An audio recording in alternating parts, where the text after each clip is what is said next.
Hello everyone, this is Tetrafolium, and I'm here today to bring you another Pokemon and ADV video. Today we're talking about Misdreavus, who's a cute little thing, but it's known for quite evil playstyles, or at least that's what many of the player base, or much of the player base I should say, would describe a typical Misdreavus team.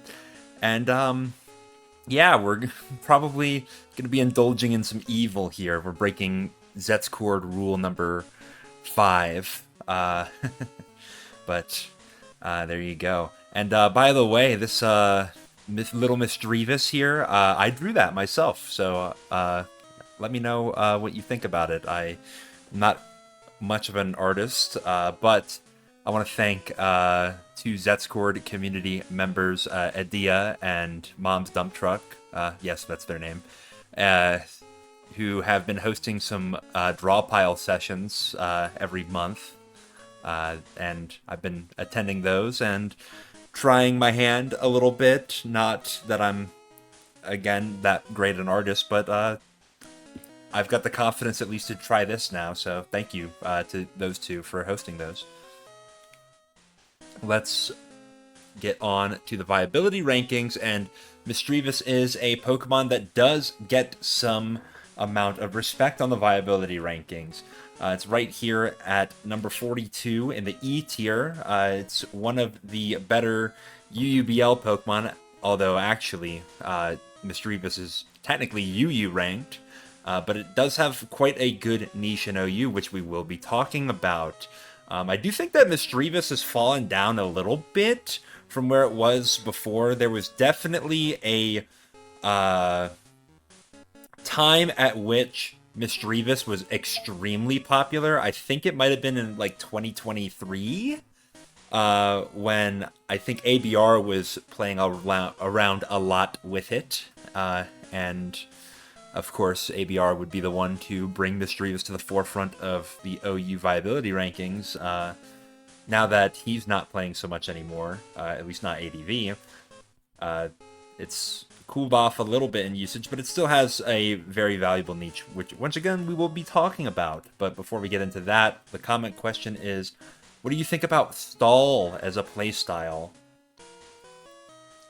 I think that Stall gets a really bad rap from a lot of players, particularly low-skill players, who do not understand how to break walls, which is, I think, a fundamental part of playing the game, is that you need to learn how to do that. And I like Stall as a archetype for teaching that, but also I think it's a quite consistent one that lends itself to a lot of expressive gameplay, and I know that some of you are scoffing at that idea, but trust me when I say that when you have a lot of turns to express yourself, you'll appreciate it.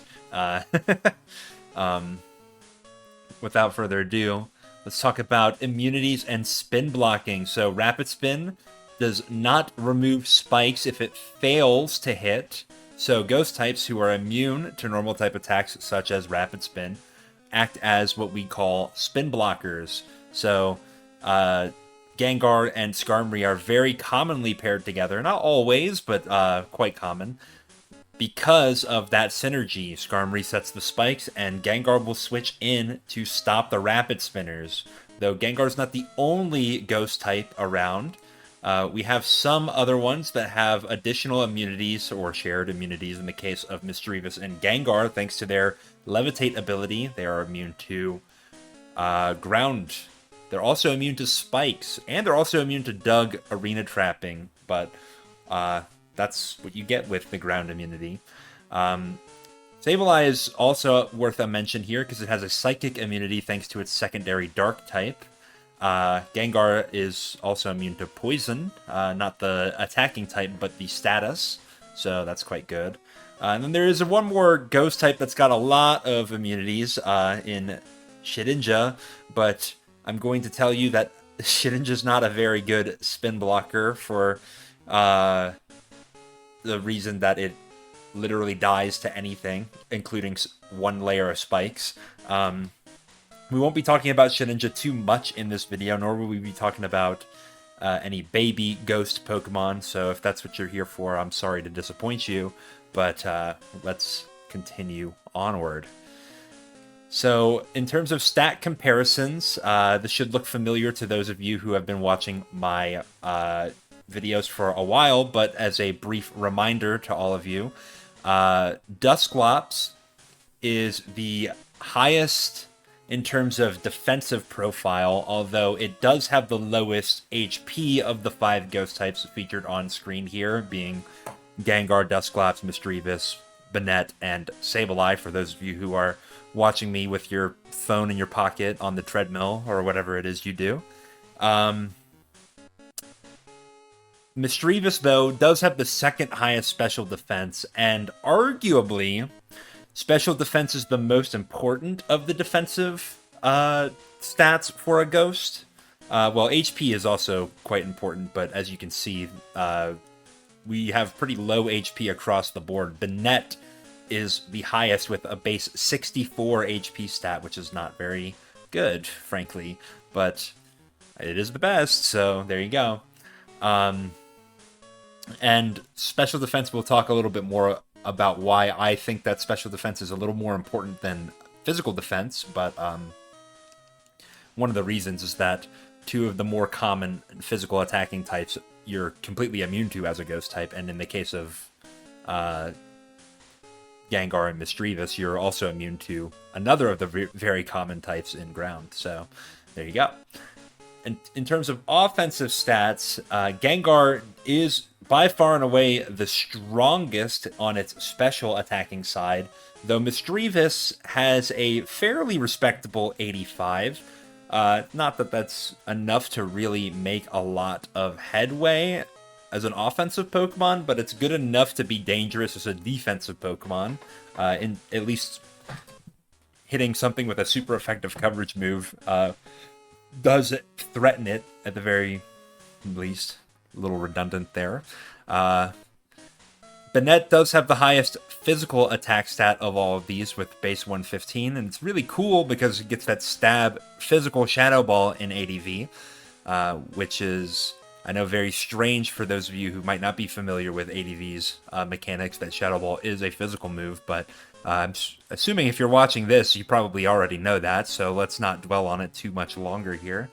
And then speed, of course, Gengar is the king with a base 110 speed stat. Very important because there are a lot of base 100 Pokemon. However, Misdreavus is not that slow itself. Base 85 is the same as, I believe, Heracross and Suicune. So, if you are familiar with Suicune / Heracross speed stats, then Misdreavus is kind of in that same boat. Now, Misdreavus is going to be less inclined to go as fast as those 2 typically do, but that does mean that you're not that far away from outspeeding an Adamant Tyranitar or a typical Metagross set, so keep that in mind. Let's talk about spin blocking a little bit more in detail here. So Gengar is the best ghost type in OU, but it does struggle against some of the common spinners. So let's take a look at these 3 here. These are not the only 3 Pokemon that can Rapid Spin. Of course, there's Pokemon like Donphan, Pokemon like Smeargle, who could run Rapid Spin as well. But of the 3 that are in OU that you'll typically be up against, you have Starmie, Claydol, and Fortress. So, Starmie can outspeed Gengar thanks to its base 115 speed stat. It's got Thunder Wave, which is not good for Gengar. It does not want to get paralyzed because that really, really limits its ability to be threatening on switch-in. So Gengar, it really likes to come in on a move that it is immune to, like Earthquake, like Return, like Brick Break, and then using its speed force progress in that way. If it's paralyzed, it's not usually going to be able to do much. Like, even like if you switch into, say, a Snorlax who's extremely slow, clicking Body Slam, well, now you're scared out as the paralyzed Gengar because Shadow Ball is going to cream you. In addition to this, Starmie does have a super effective stab psychic that it can click into Gengar. Now, in ADV, it's not super common for Starmie to run psychic. It's just because its other coverage options like Ice Beam and Thunderbolt tend to help it out more, because there are not very many fighting types and definitely not very many poison types to hit. But in theory, you can run Psychic, and you don't need very much investment at all to one-shot a offensive Gengar. So you can do a lot with Starmie with not very much investment, as long as you're able to fit Psychic as a move slot there. You do see Psychic sometimes used, I suppose, on faster Starmie sets, like offensive with 4 attacks, and that guarantees that you just own Gengar. However, Gengar should probably not be staying in on Starmie, at least the first time, because you don't want to get Thunder Wave, because you don't want to take a Hydro Pump, which does a lot of damage as well. Yeah, so there you go. We have Claydol here, who is probably the most prominent of the spinners. It's probably the most common, especially in the spinning role. It tanks weak coverage from Gengar, like if it's got Ice Punch or Giga Drain, and it's not a very highly special attack invested Gengar, then Claydol can often live 2 of those. Stab Psychic is enough to commonly threaten the 2-hit KO on Gengar. If you're familiar with the standard Claydol spread, you'll know that it runs a minus special attack nature with 32 EVs. That is to ensure that you get the 2-hit KO on Gengar while the sand is up, and that's the defensive Gengar spread that runs a lot of special defense. In addition to this, we do have Shadow Ball as an option for Claydol, which can be useful in hitting Gengar.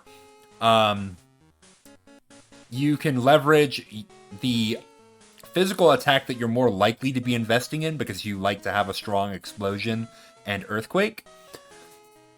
And you can do a lot of damage with that. It'll do more than half to even defensive Gar. However, this is a little bit exploitable because Gengar is very commonly running the move Will-O-Wisp. And if Claydol gets burned, then its Shadow Ball is not very strong as compared to, say, Psychic, which does not care about getting the burn. Or having the burn applied, I should say. So that's kind of where the trade-off lies there. To spoil a little bit about what we're going to be talking about in a moment, Shadow Ball is actually a lot more effective at hitting another ghost type. I wonder what it is. So just keep that in the back of your mind. Fortress has Zap Cannon, I guess? Yeah, Fortress is probably the worst spinner at handling Gengar switching in.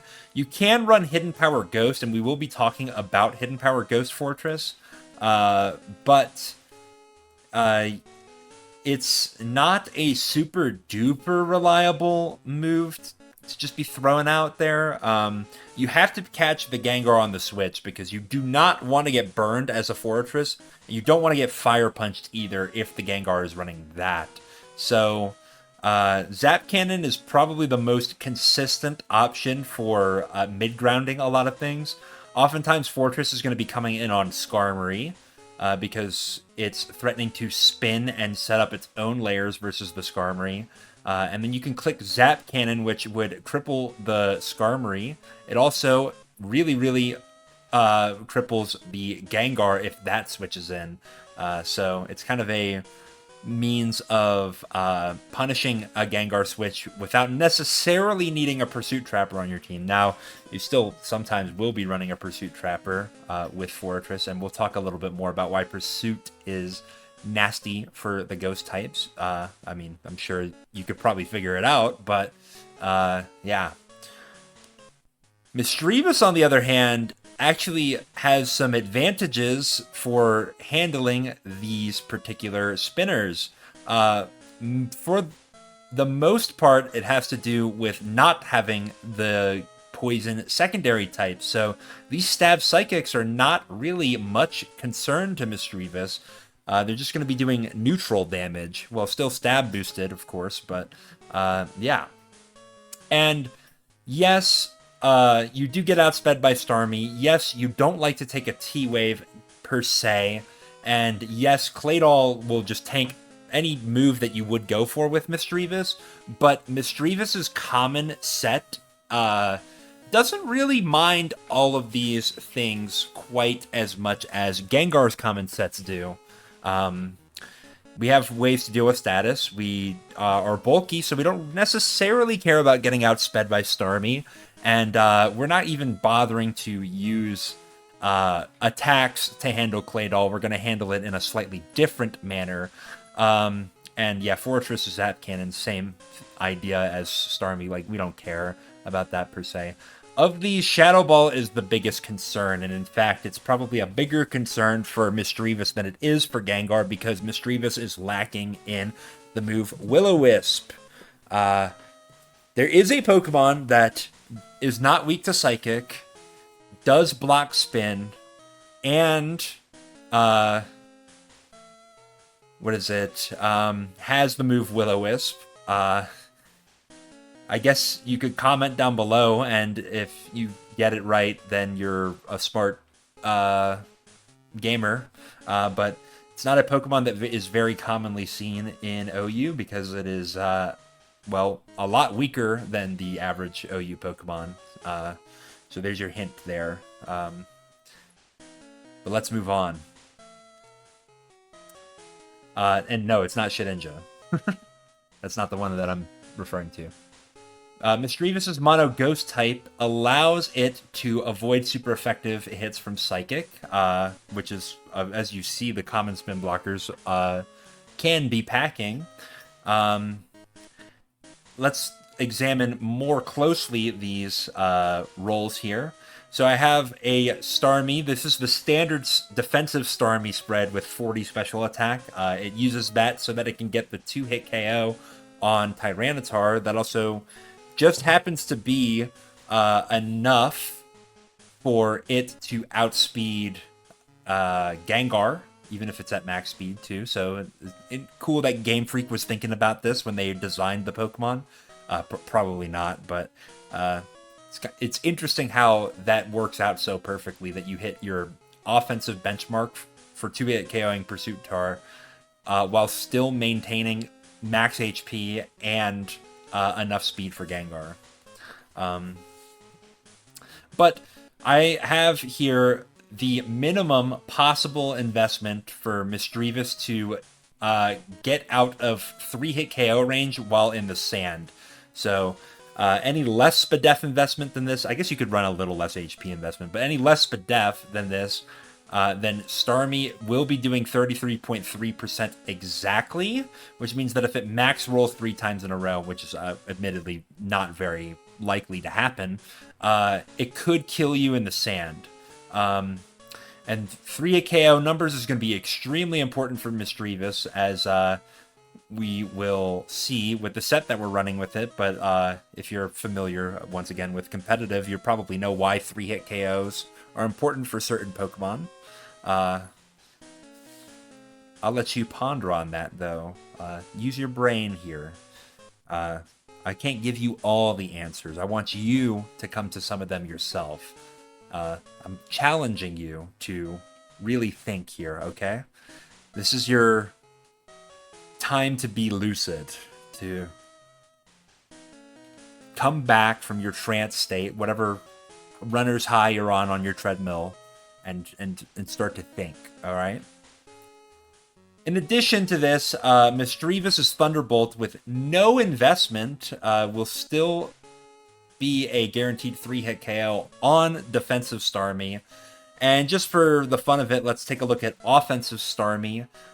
Into this particular Misdreavus spread, we will still take 3 so long as we're outside of sand, which is not the best case scenario, but it does mean that we can kind of trade here into the Starmie. If they miss a pump, then we're in a great spot. If we could get a paralysis with the Thunderbolt, we're also in a great spot.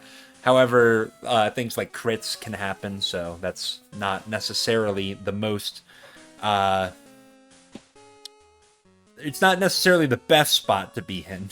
So we're going to struggle a little bit versus off me, and in fact, this is why Misdreavus doesn't usually want to switch into Starmie. You want to figure out which Starmie you're dealing with first, and then use Misdreavus as a spin blocker judiciously. So, yeah. In addition, we completely wall Claydol. If we're outside of sand, Claydol is going to have to... It might KO us in 7 hits with Psychic, as you can see there. That's essentially nothing. In particular, because Misdreavus has a form of recovery that, once again, we'll be talking about later, that does not care about a 7-hit KO. And this is great, and in fact, this is why Misdreavus gets used on some teams instead of Gengar. For this particular Claydol matchup. The standard Claydol just has no means to deal with Misdreavus whatsoever. However, if it is running Shadow Ball, and this is the standard Claydol spread, which it may be running even more attack than this, possibly. It could also be running a little less attack than this, possibly. Since you don't have to invest in your special attack at all, you're guaranteed to 2-hit KO the Misdreavus, and getting 2-hit with Misdreavus is not where we want to be. So, yeah, let's continue here. Fortress, if it's running Hidden Power Ghost, it's doing similar damage to the off me, in fact, a little bit more, which is not lovely. However, once again, Hidden Power Ghost is a fairly niche option on Fortress. Most commonly, it's going to be running Hidden Power Bug. But if you ever see Fortress paired with another spinner, like, say, Claydol or Donphan, you're more likely to see Hidden Power Ghost there, because they're trying to be effective into the Ghost types without running a Pursuit Pokemon, i.e. Tyranitar. So, yeah. This makes it look kind of bad here when I've got Shadow Ball and HP Ghost on these last 2 spinners, but keep in mind, these are moveset options that are used probably less than 10% of the time that these Pokemon are even used. So, yeah, don't fret too much if that's what's scaring you from using Misdreavus. And if you're really, really scared, you can try to scout for it. Skarmory is pretty good at switching into both of these Pokemon, especially if they're clicking a Ghost-type move, which Skarmory resists. So sometimes the spinners have the tech, but they're rare, and they're not like a silver bullet. Like, you can still take a Shadow Ball from Claydol,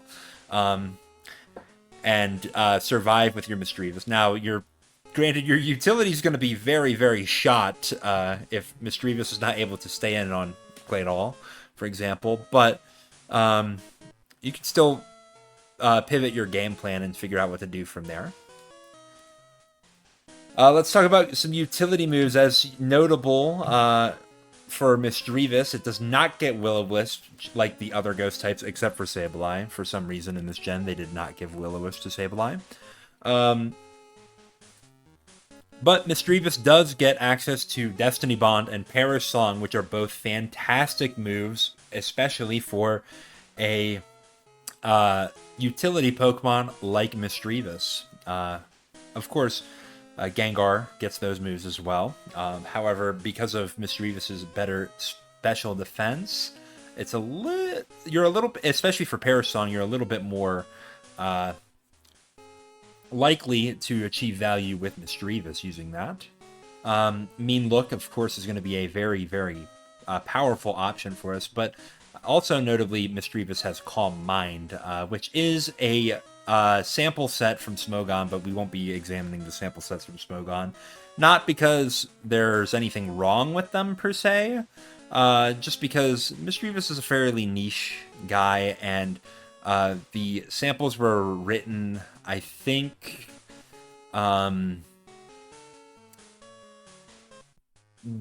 with some slightly different things in mind. They're still fine. You can still use the higher FizzDef Misdreavus.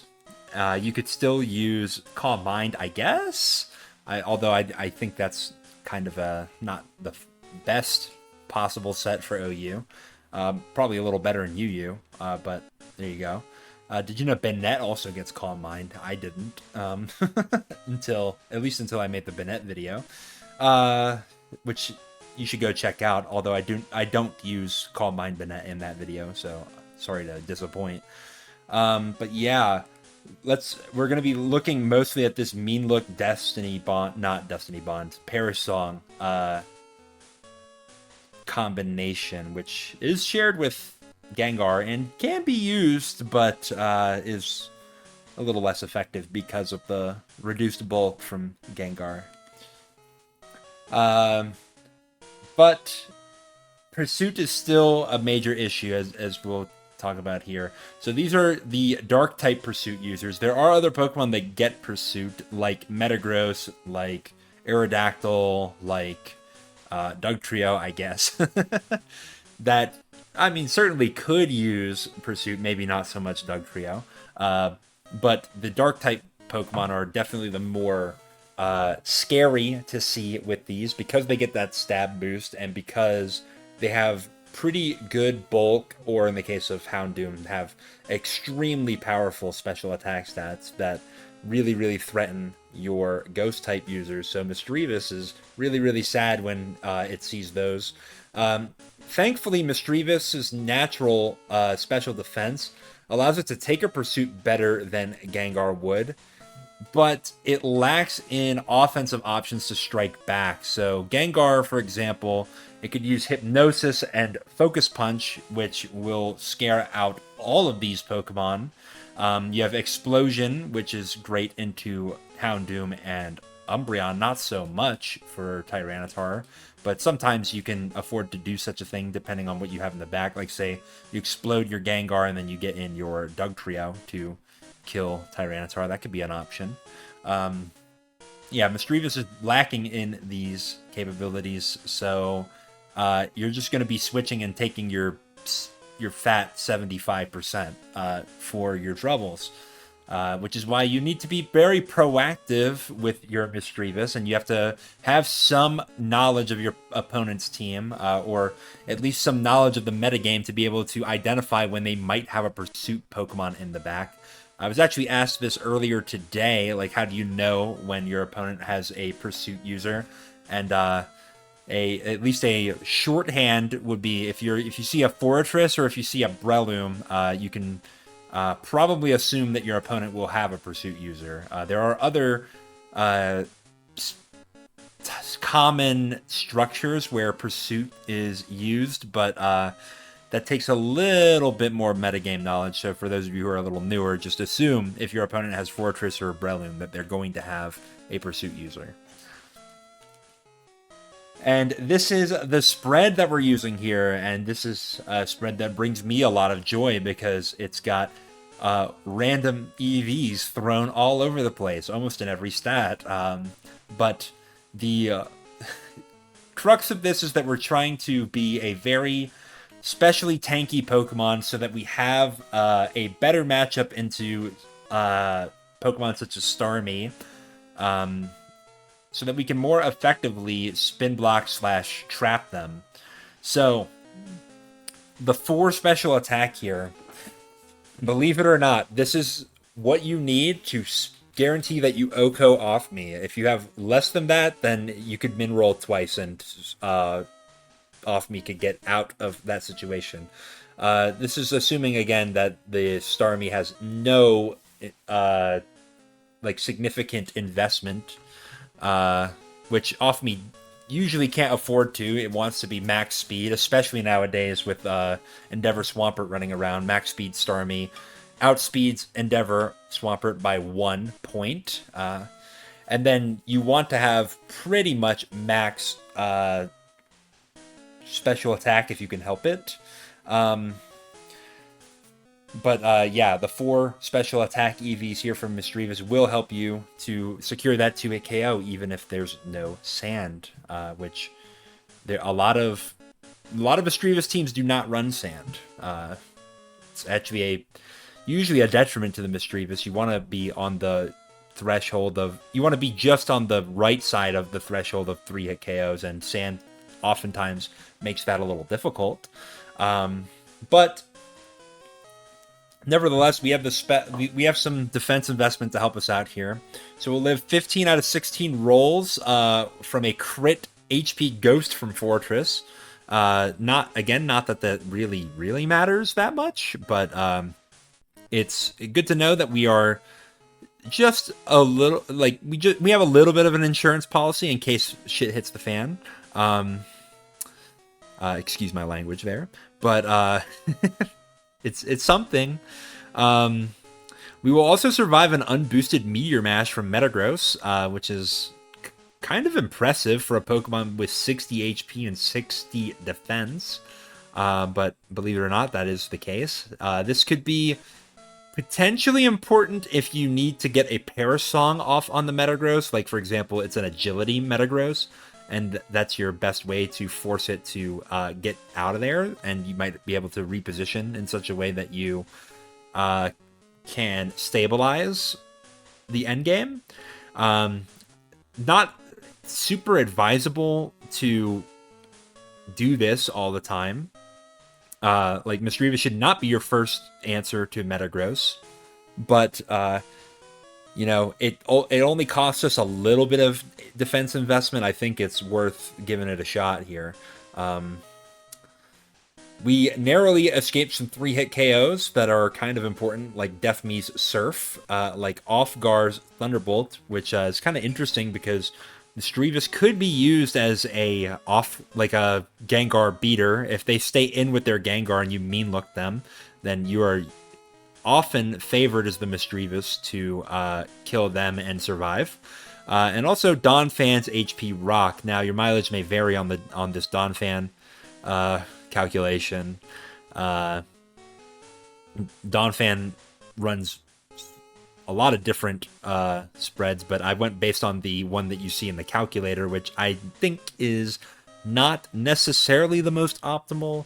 You could run a little bit more attack if you want to get some benchmarks on Metagross. If you want to know more about that, go look at my Donphan video. Or what I think is more generally useful is actually not running any attack and just pumping your defense. But in any case, you do live 3 HP rocks from Donphan, which is important, maybe, because Donphan's a spinner, and we're going to be switching Misdreavus into Donphan a lot of the time. An HP Ghost Donphan, though, kind of owns Misdreavus. There's not much we can do about that.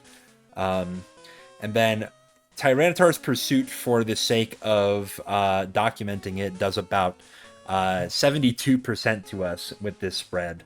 Houndoom, of course, would do a little bit more, like in the 80s-ish. Umbreons would do a little less, but yeah, that's good to know there. We have a little bit of speed creep here. We're 211, which is to outspeed the common defensive Suicune sets that we'll see, and Jolly Marowak, although Jolly Marowak is kind of not really an existent variant of Marowak anymore. Nowadays, it tends to run more HP or SPDEF investment because it can't take advantage of Speed Pass anymore. But there you go, good to know. You also outspeed a lot of the Metagross sets. Metagross is a lot of times hanging out in like the lower 200s. Nowadays, You do see a lot of Metagross going to 222 to outspeed Adamant Tyranitar, and in fact, the Smogon spread for Misdreavus recommends that you go that fast. However, I think that if you're using Misdreavus to handle a Adamant Tyranitar, then you're kind of in trouble. So I don't know if I would recommend doing all that. 211 is kind of nice, though, because you can get the Mean Look and Parasong off on the Suicune faster than it can attack you, which is kind of important. Another move that you'll sometimes see on Misdreavus is Taunt. It would be over the Thunderbolt slot, and if you can taunt the Suicune to stop it from being able to Calm Mind or from being able to rest, that could sometimes be good for you. It also stops it from being able to roar you as well. So, something worth noting, I guess. But notably, I think this is worthwhile because if you end up in a situation versus Last Mon, Bold, Suicune, and your Misdreavus is on very low HP, you can still find a way to get Misdreavus in and get the Parasong off, which will guarantee that the Suicune is dead in 3 turns, even if you're at like minimum possible HP on the Misdreavus. You know, if you got outsped and killed by the Surf, then that's not an option for you to win that end game anymore. Could be useful there. If you want to do a little bit more speed investment, that's certainly possible. I would recommend you take from the defense if you're going to do that, or like also the special attack. You don't want to take too much from special defense because then you're going to lose out on your Starmie thresholds, which is really important. Being able to remove Deaf Me is a really, really good trait to have for your Misdreavus, especially because a lot of people who are playing on ladder, they're using like Hello Dex. Their Hello Dex is going to lie to them and tell them, oh, actually your Starmie is like pretty likely to get this 3-hit KO on Misdreavus because they think that you're going to be using the Misdreavus that has a lot less special defense investment than this. So abuse those players who are looking at the calc and not thinking about the situation. So Misdreavus is very commonly used on the Superman archetype, and as you probably would have guessed, that this is what the teams that we're going to be talking about here. Superman is a team style that tries to circumvent the effectiveness of spike setters like Skarmory and Cloyster and Fortress by primarily using spike immune Pokemon, namely your Levitate abilities and your flying types. To win the Spike War, you oftentimes will be using a spin blocker on Superman. Not always, but very commonly you will. And Misdreavus is one of the most effective options for these builds. So here's the team here. We have Skarmory lead to get the early spikes. We have Zapdos as a special defensive wall here. It's got Rest and Roar. You could run Sleep Talk instead of Toxic if you would like. Misdreavus, of course, running the set, basically the set that we looked at above. Blissey, another very potent special wall here. Moltres is really good at giving you some momentum into physical attackers. If you can get Moltres to burn them, then they're no longer a threat to you. And of course Flygon, because it wouldn't be a Superman team without Flygon. You really, really, really need a rock resist when you're running this many flying types. Although, admittedly, you only have 2 Pokemon weak to rock on this version of Superman here, so that's not the worst. Although, it's not like Blissey, Misdreavus, or Skarmory love to take rock type moves themselves. But I'm generous here. I'm going to show you another variant of this, a very, very different team that has a completely different playstyle to it. It's this one here that leads Skarmory to get the spikes up. You have your Rest, specially defensive Zapdos. You could run Sub and Baton Pass if you want to bleed PP from Pokemon such as Blissey, who are fairly passive into the Zapdos. But you could also just run your standard Toxic or Sleep Talk variant there. Misdreavus, of course. Blissey, of course. We have Gyarados here, which is giving you a Pokemon that handles Suicune a little bit better. Sometimes Suicune can be a little bit of a problem for these teams because it has a faster roar than Skarmory, and it threatens to Calm Mind up and beat down your team. Blissey is a very effective special wall, but it's not 100% effective at beating a Suicune that gets to +6 and has a chance to crit you. Whereas Gyarados, well, I mean, it's resisting water, so it's not nice for Suicune to handle. And you can Dragon Dance to threaten big damage into the Suicune. And Suicune is not always super duper great at roaring out the Gyarados because Gyarados could run Taunt. Although I believe on this team you're probably better off running Rest. But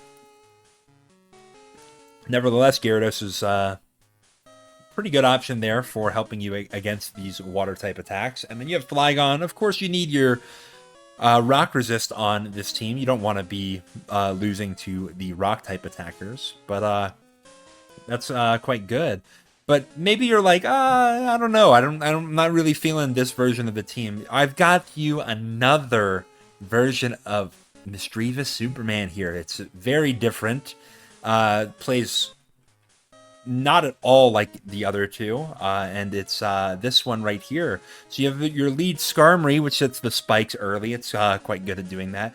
Zapdos, it's running a specially defensive set with Rest. I don't know if you've heard about that one before, but it is very effective at being a pseudo special wall there. You could run Toxic to force some switches, really nice with your spike synergy, but you could also run Sleep Talk, which can roll the roars, and you can have fast roars to rack up that spikes damage and to punish things that think that they can set up on you while you're asleep. So that's kind of cool.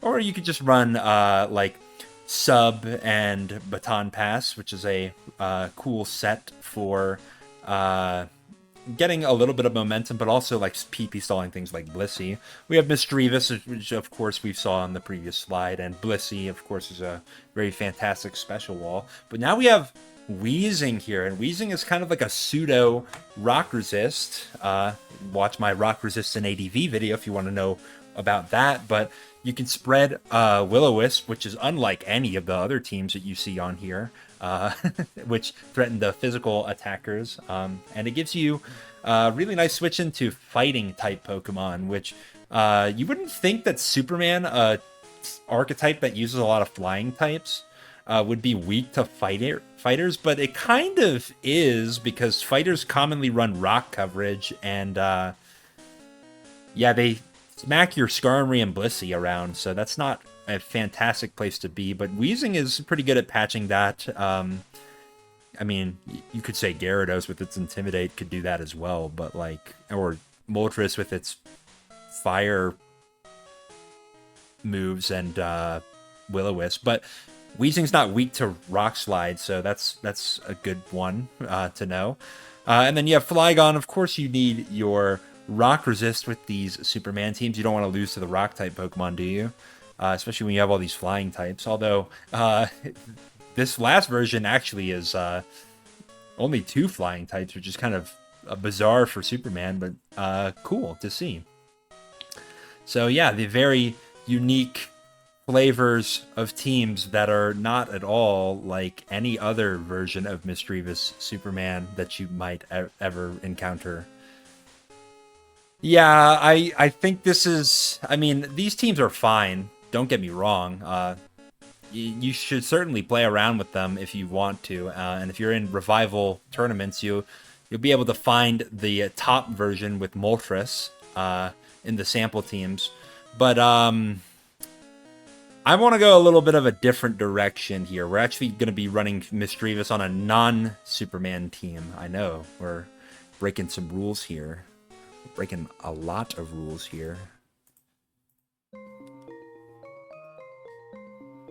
All right, this team, don't tell anyone about it. It's an illegal team that I had to go through various channels to procure for you today, and to just give it away for free it's kind of insane. All right, you wouldn't give away launch codes for free. All right.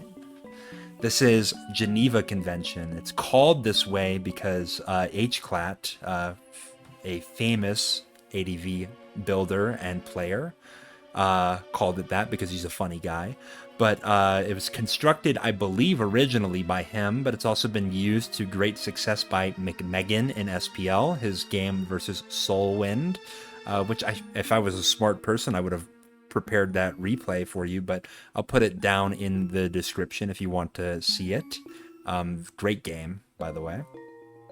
This team has violated the hard and fast conventions of ADV team building for nefarious purposes. We have a lead Aerodactyl who is using the ability Pressure. It's going to be important for doing some nasty things like beating Metagross by forcing it to run out of Meteor Mashes before it can even land a hit on the Aerodactyl. And it's going to be leading here because it forces a lot of the common leads to switch out, which will allow for Skarmory to enter without impunity in most cases. Commonly, what you think is going to switch into the Aerodactyl, it's usually going to be a rock resist like Metagross or Swampert, and both of those are Pokemon that Skarmory is quite happy to set a spike against. Jirachi and Suicune form a pretty cohesive defensive core versus physical attackers. Of course, Steel is a fantastic type for physical attackers, so is Mono Water. And Jirachi has Wish to bolster the Suicune, especially while it's sleeping, to keep it alive for quite a while. Claydol is here to spin once multiple opposing layers have come down, and that's going to help us to win the Spike War, especially because Misdreavus is here to punish opposing Claydol and abuse some passive teams with its Perish Trapping abilities. You want to be careful about opposing Pursuit Trappers, though. You can't let Misdreavus die early with this team. And oftentimes you're going to be making some really bold plays like switching into your Aerodactyl on a Pokemon such as Claydol or Starmie to catch a Pursuit Trapper if you can identify that such a Pokemon is coming in. Or I guess more commonly like a Fortress who is often paired with the Pursuit Trapper. But yes, this is a devious team. I'm not gonna lie, it's not a very easy team to use. There's a very steep learning curve with it. The first time that I used it, I completely got owned because I did not play very well with it. But I think it's one of those teams that's quite rewarding once you can figure out what you're doing with it. So that has been the analysis portion of this video. Let's take a look at some replays. All right. I do associate Misdreavus as a Pokemon with the Paralyzed Future or the Dark Future in Pokemon Mystery Dungeon Explorers of Sky, but even more so than that section of the game, I associate Misdreavus with the Dark Knight Relic from Pokemon Mystery Dungeon Rescue Team. And if you have played that dungeon, you probably also associate Misdreavus with it, because Perish Song is ridiculously busted in Mystery Dungeon. It is a room-wide move, meaning that you don't even have to see the Misdreavus, and it can use it and target you with the Parasong. And you have 3 turns to use up your heal seeds to not literally faint walking to the steps. And you know what the best part is? You use that heal seed, and guess what Misdreavus is going to do right after you've cured yourself? It's going to use Parasong again. What a nasty, nasty Pokemon. And this is why Heal Bell Skitty is one of the best Pokemon in the game. All right.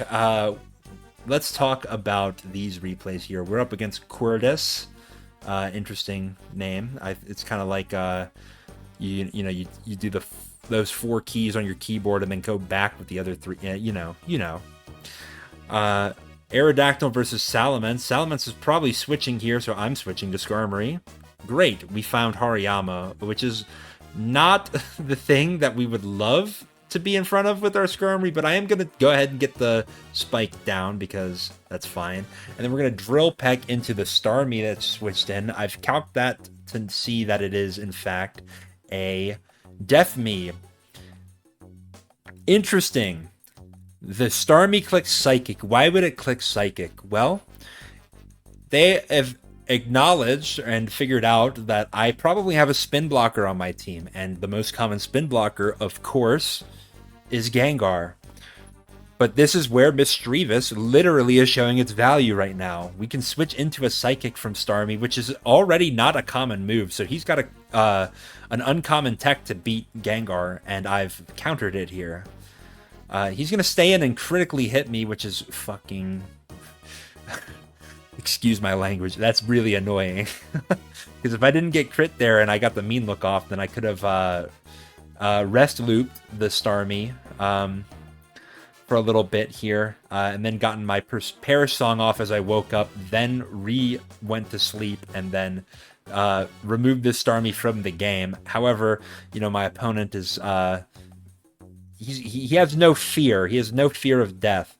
1636 on ladder, so I guess he knows a little something. But these ladderers, they do not respect death. They don't. It has not come in their mind. So my Misdreavus is going to have to switch out here. It was looking so perfect there. I was going to clip farm.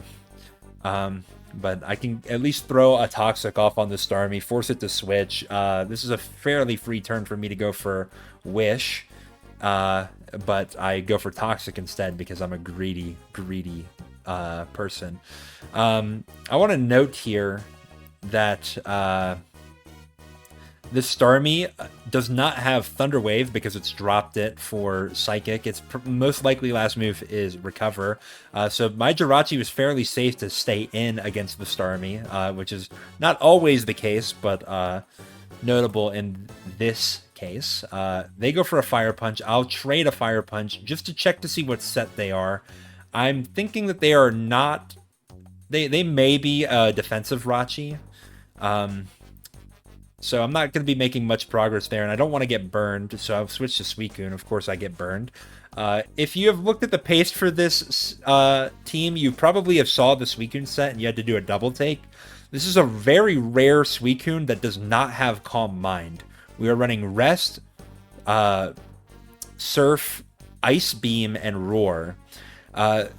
Suicune's not a win condition for this team. It's really just here to help us out with the physical attackers, especially Pokemon such as Salamence. And not having a move to hit Salamence would be really, really nasty. So that's not good. I am going to use this opportunity to pass a wish to Misdreavus, and we managed to get it back into the game a little bit here. The Jirachi does not want to stay in versus Misdreavus because if I Mean Look Perish Trap it, it's over for it. But I can at least use Mean Look to force this Salamence to stay in, which gives me a fairly free switch to Suicune. So I'm just going to burn some turns here. And we will be waking up on the next turn. I'm going to use that opportunity to throw out my Ice Beam here. And then I'm going to pivot my Suicune out to Skarmory on the Hariyama, which is not necessarily where we want to be. I'm going to Drill Peck because I don't want to get Focus Punched. But since it's a Death Me here, especially one without Paralysis, I can just go ahead and set up my Spike.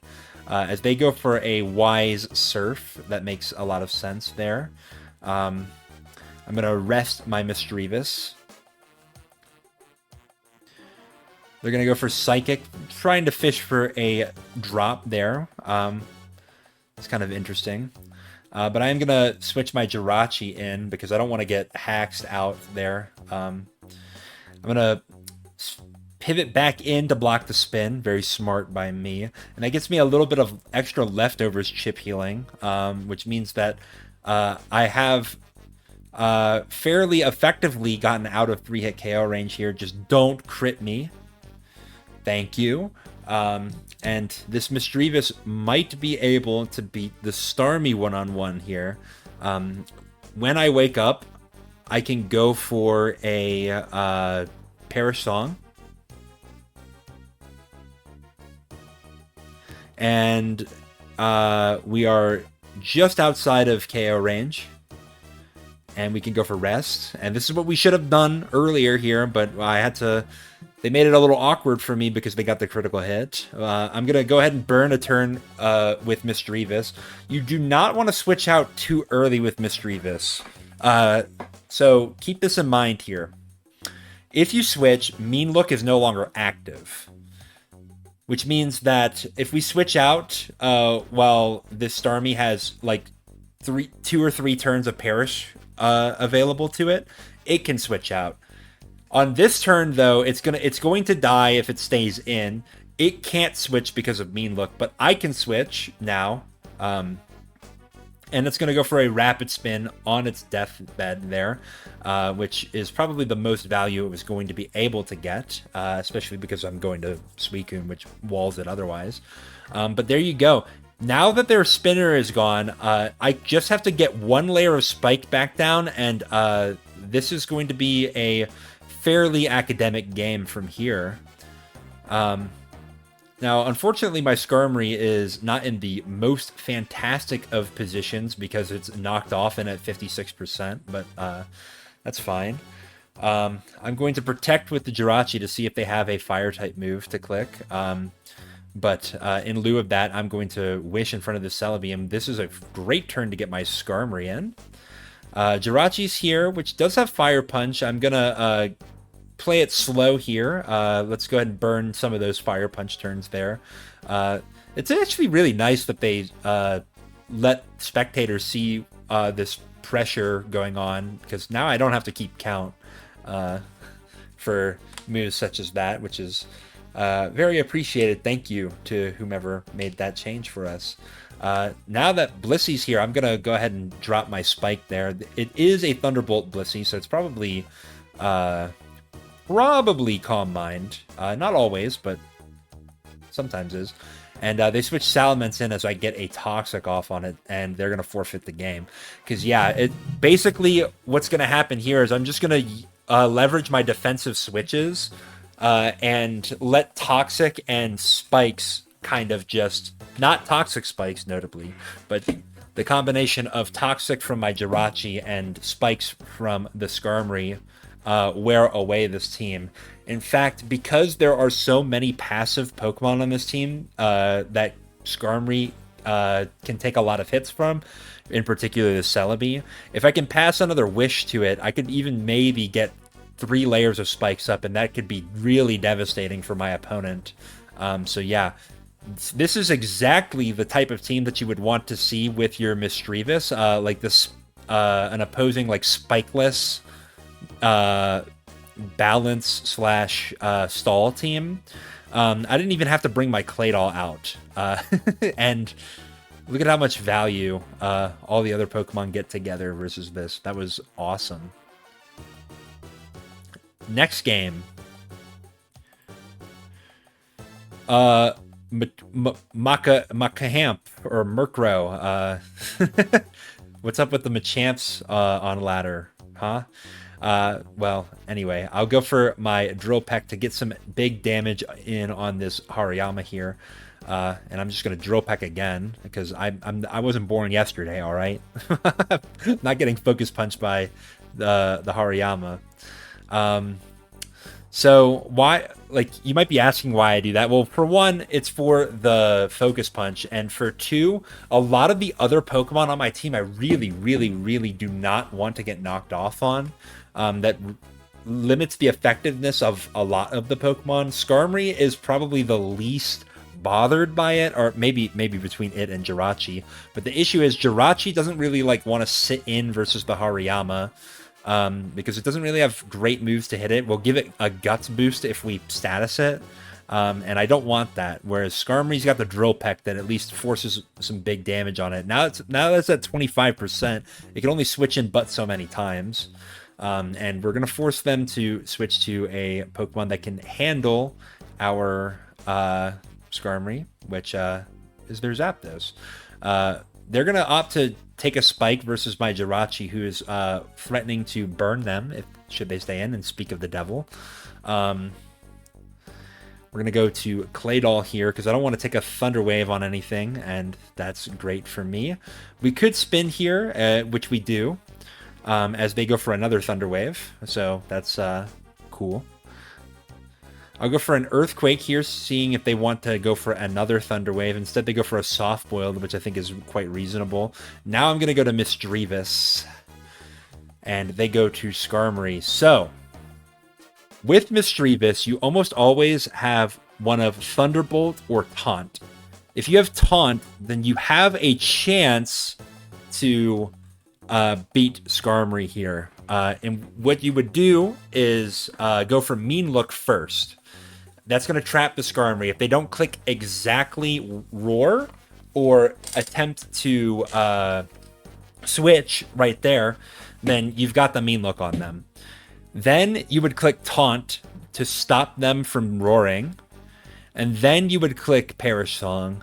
It gets a little bit dicey because you have to continue to taunt them, because taunt only lasts 2 turns in ADV. But it is a possible avenue for beating Skarmory, and if you end up against a Drill Peckless Skarmory, then you kind of just owned them there.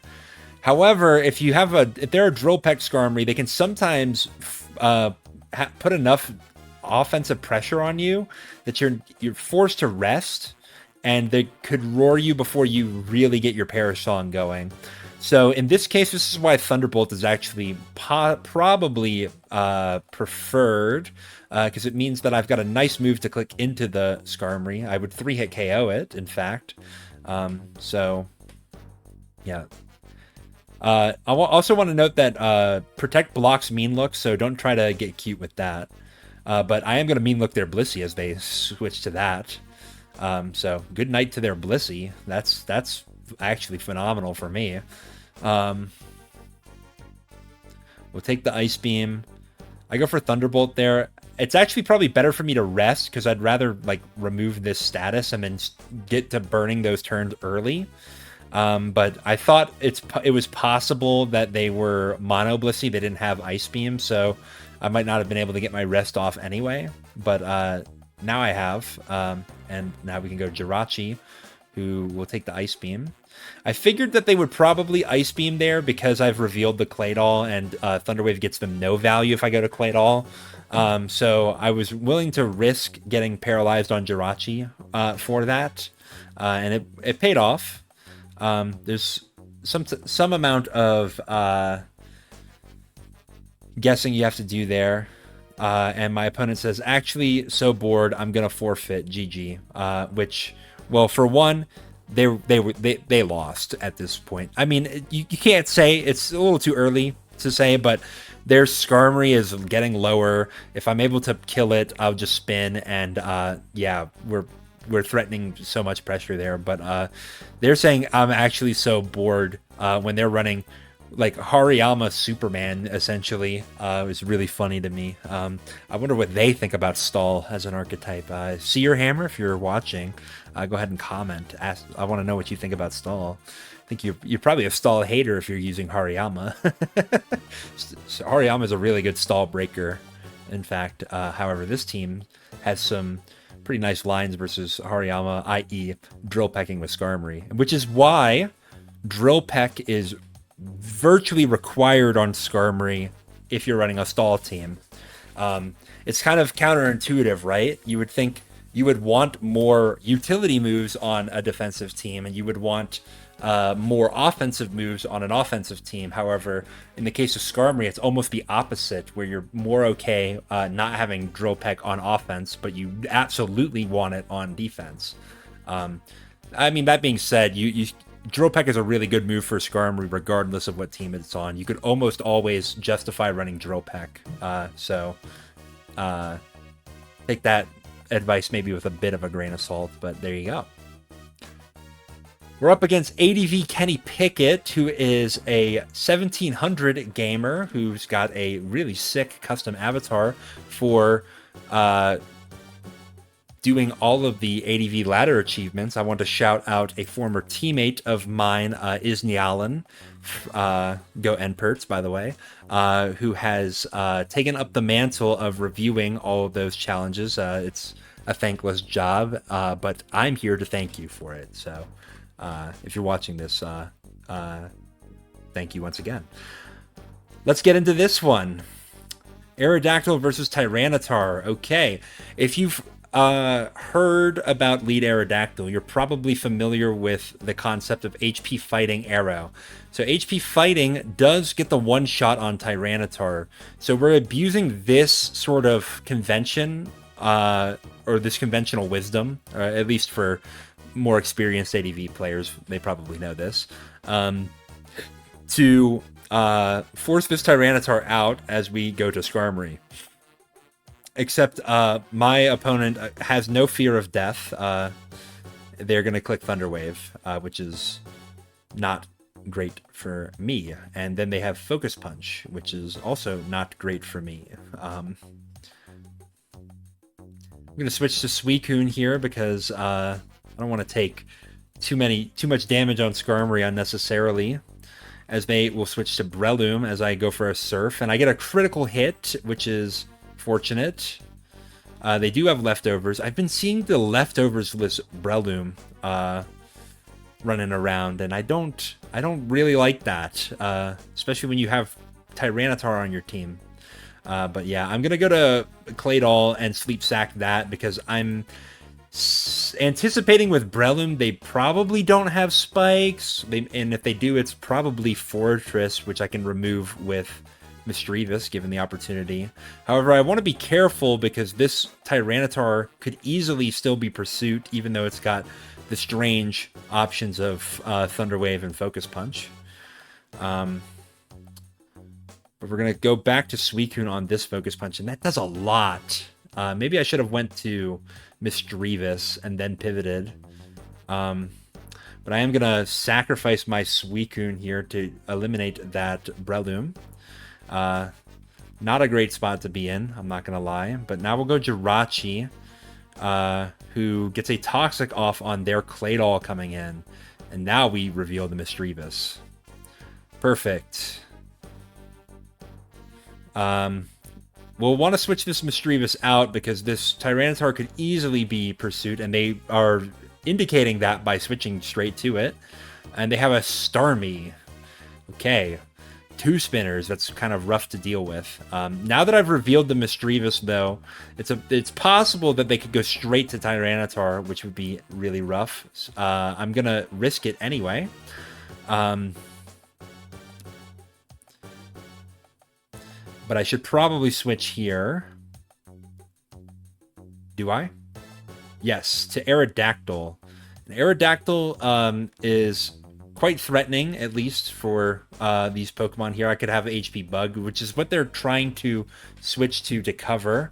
But I have this nasty Pursuit set, or not Pursuit, Pressure set. And they go to Registeel as their Rock Resist here. So I'll click Earthquake and try to beat it down here. And then they click Curse, and I'm like, uh-oh. I thought this was a conventional Registeel that has Seismic Toss, Thunder Wave, etc., which I could have got really free damage on and then pivoted to like my Claydol and try to wake it up versus the Registeel would have been very easy to do so.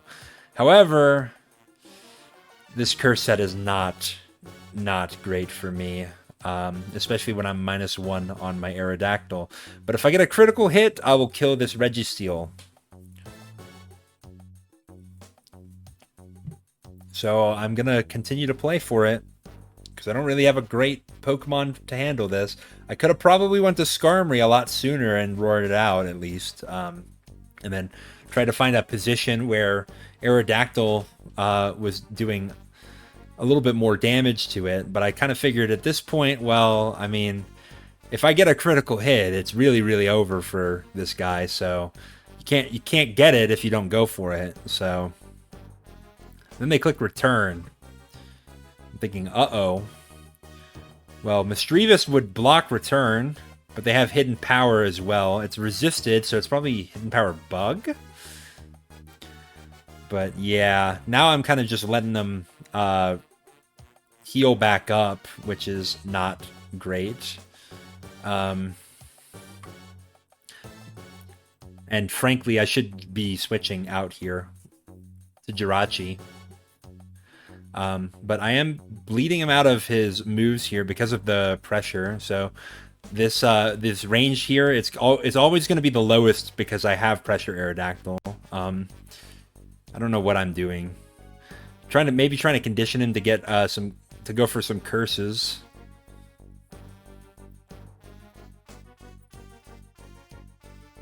He should know by now that I'm a pressure Aerodactyl because he's running out of PP quite quickly. This is a bad play. This is a bad line by me. I'm not gonna lie. I should have went like more immediately to like Jirachi, threaten to burn it, force him to at least like rest, and then I can get Skarmory in.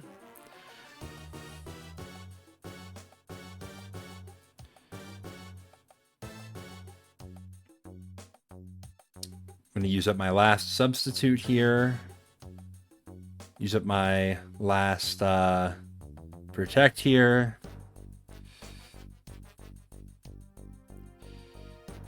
And now we're switching to Jirachi. He's taking an HP bug for actually not like that crazy amount of damage. We got to go for...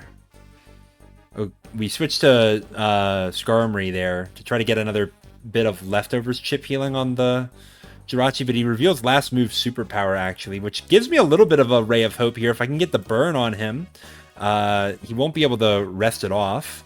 He's going to go for curse to bring himself back up to max, which gives me another chance to get a fire punch. I crit and burn, so we're actually in a playable position now. It's not nice to have lost my Skarmory, but I guess it's not the worst case scenario. But yeah, definitely looking back at this, there are some plays I could have made that were a lot better here. And that burned +5 HP bug doing a lot to Claydol, who's going to wake up here and go for rest. At least I know when my Claydol is going to wake up now.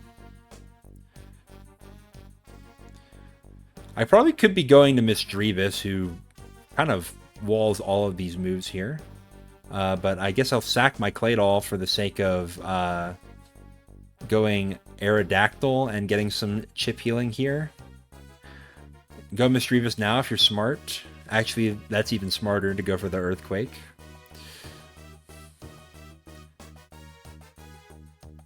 Go for Earthquake here, and I get a critical hit, which is great for me. I don't know if I would have killed otherwise. I figured I had to go for that because I thought it was still Pursuit. But they crit me back here on my Misdreavus switching into Salamence, so that's not great. Misdreavus could have, at the very least, gotten a Perish Song off to force this Salamence to switch or something along those lines. Although I probably was going to end up sacking the Misdreavus anyway.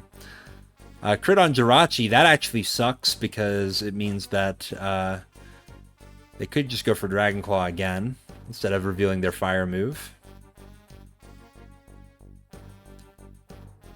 And I will sack my Jirachi. I probably could have went to Aerodactyl there. In which case I would have been able to get my Rock Slide off. But in this case, at least at the very least, I can get a little bit of chip healing on the arrow. I could get a flinch. I don't, but I do live the Dragon Claw.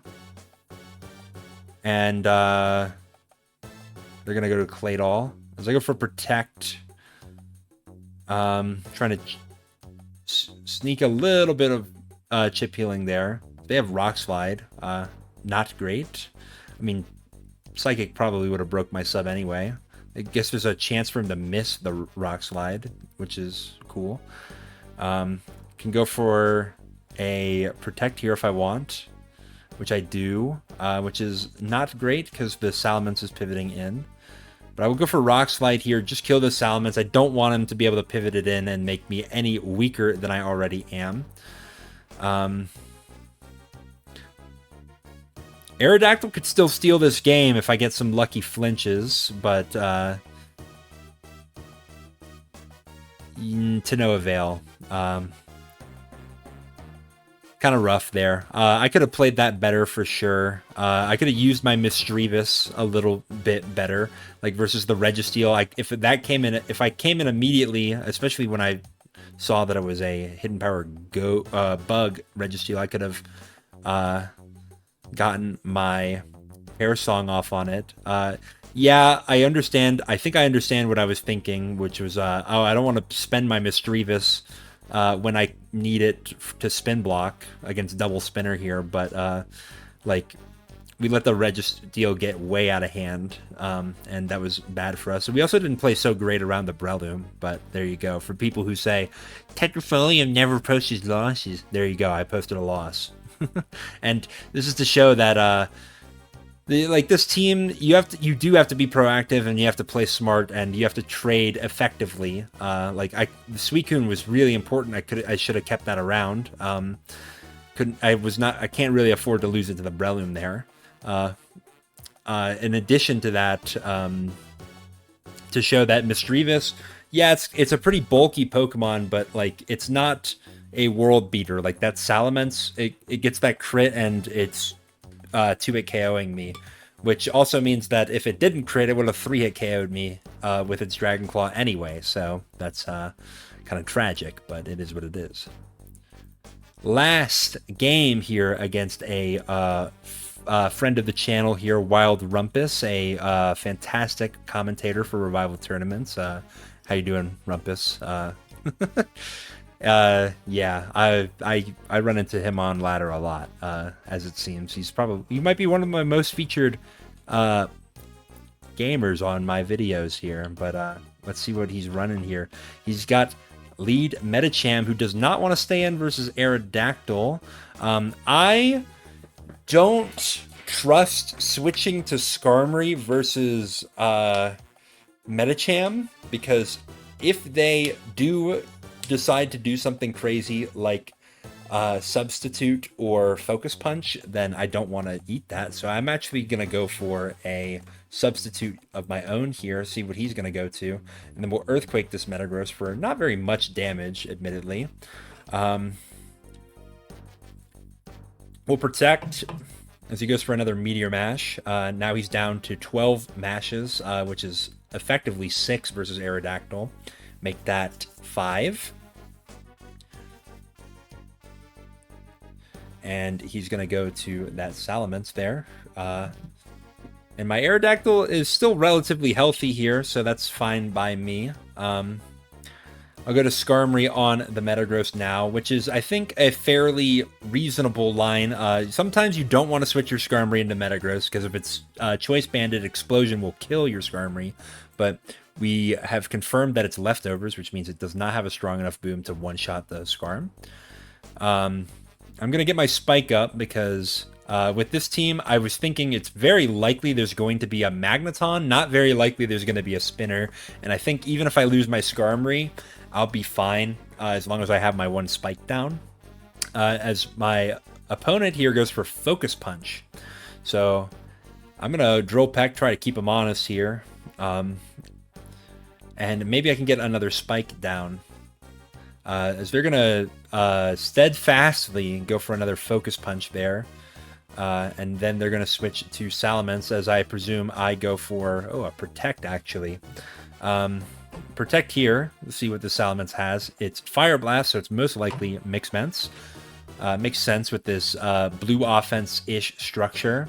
But Suicune can come in and burn away that PP. That's what's nice about this team. You have a lot of pressure, literally the ability pressure to limit your opponent's PP. So that's quite good. I'm going to Protect to get a little bit of chip healing on this Snorlax here, and then we can get the third spike down. Is they're going to focus punch again. So my Skarmory's getting low here, which is not fantastic, but we still have a Wish Jirachi in the back, so it's not the end of the world. As long as Skarmory is in range to, or out of range of certain KOs, it can still get some HP back here. So we're going to go to Suicune on another Fire Blast. He's down to 3 Fire Blasts. Notably, if the Salamence doesn't have a Fire-type move anymore, then it's not really a Skarm answer. I'm going to go to Misdreavus on the Focus Punch here, and then I'm going to pivot to Skarmory. As they go to Houndoom. Interesting. I'm going to go ahead and get my Protect off here. We're using a lot of Protects here. So usually I'm not a big fan of Protect Skarmory because I think it gives a lot of momentum up. But on a team like this where PP stalling is a big part of the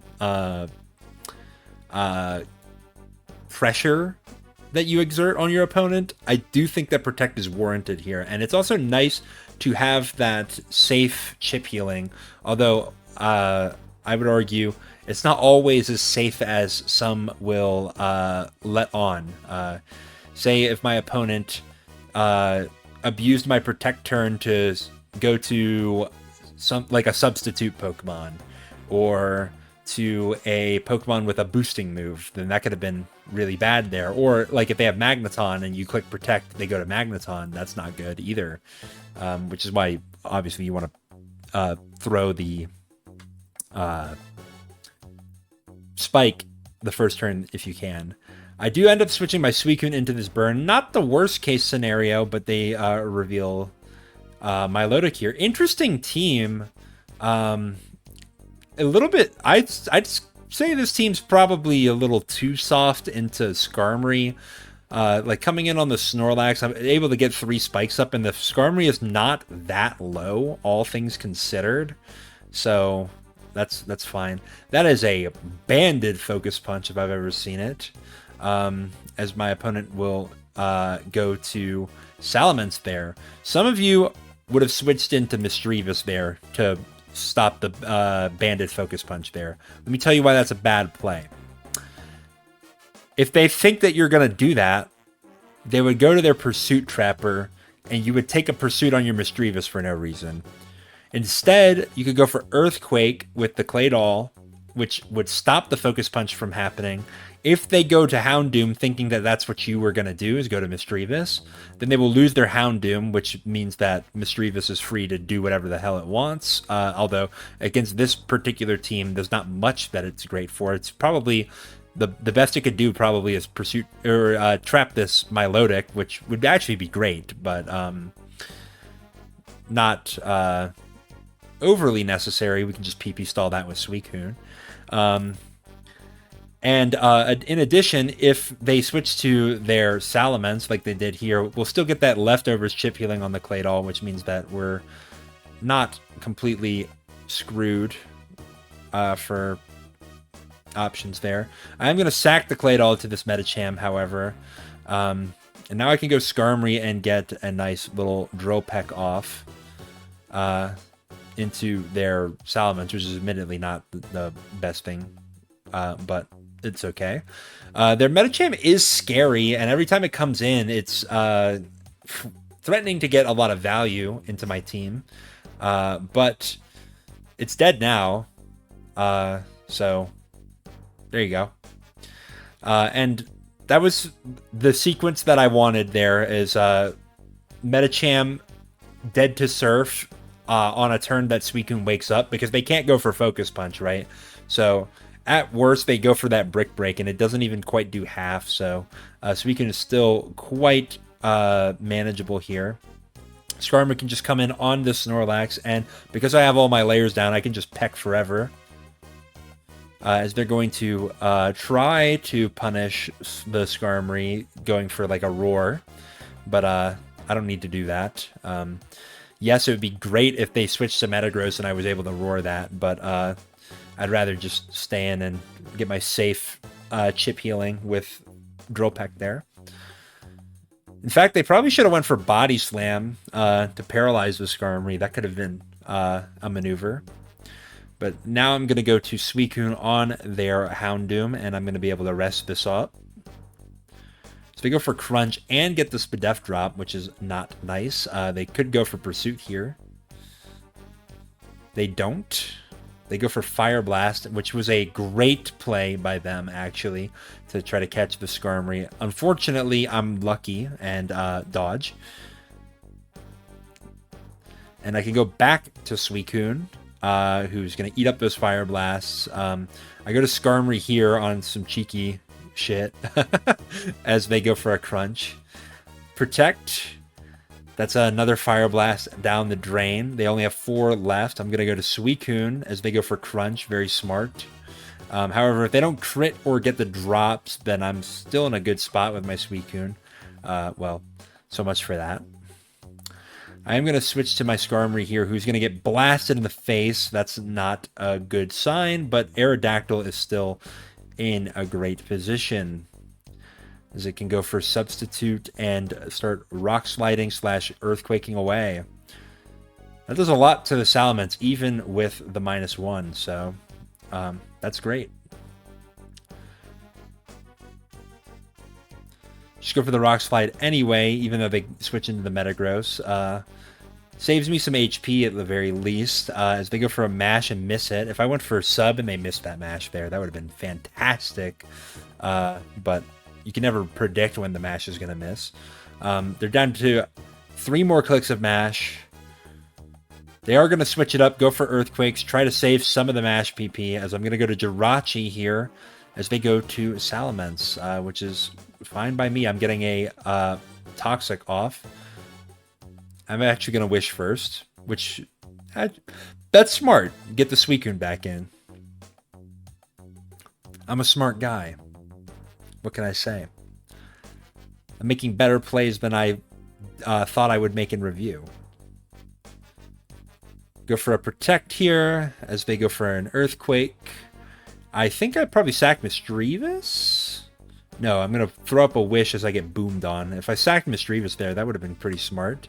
Although they would have probably went to Houndoom and killed my Misdreavus anyway.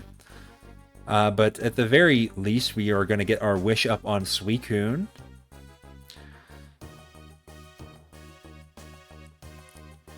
And yeah, this Milotic is going to get PP stalled if it tries to do anything versus the Suicune. But we can keep roaring. We're getting damage on Houndoom every time it gets roared in. And do I Ice Beam here? No.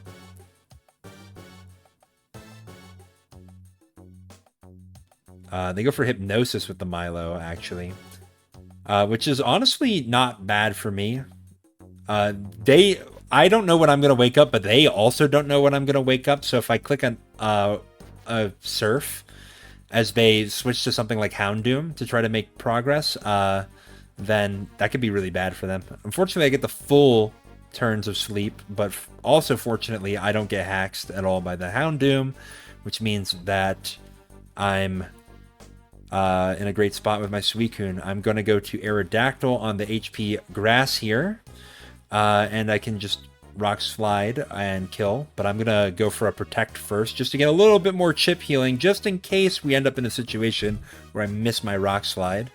Yeah, Wild Rumpus is going to forfeit the game from there, because I could simply Sleep Sack my Suicune, then go to Misdreavus and get the Parasong off and win the game that way, or I could even be a bastard and completely PP stall the Milotic, which I would try not to do, versus my good friend Wild Rumpus here. But if you force my hand, then I guess I would have to.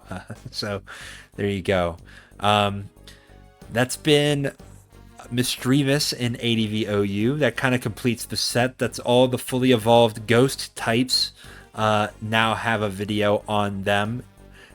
Well, okay, except for Shedinja, but come on, man, don't make me do a Shedinja video. That thing sucks. I think Duskull is literally better than it. Oh my god. Yeah, let me know what you want to see for whatever the next video might be. I'm not gonna lie, I have not been playing a lot of ADV recently. I've actually been playing GSC, which I know some of you are gonna groan. You're like, oh, that metagame is so slow paced and it sucks. You just watched a whole Misdreavus video, so you actually, if you're here, you probably don't think that.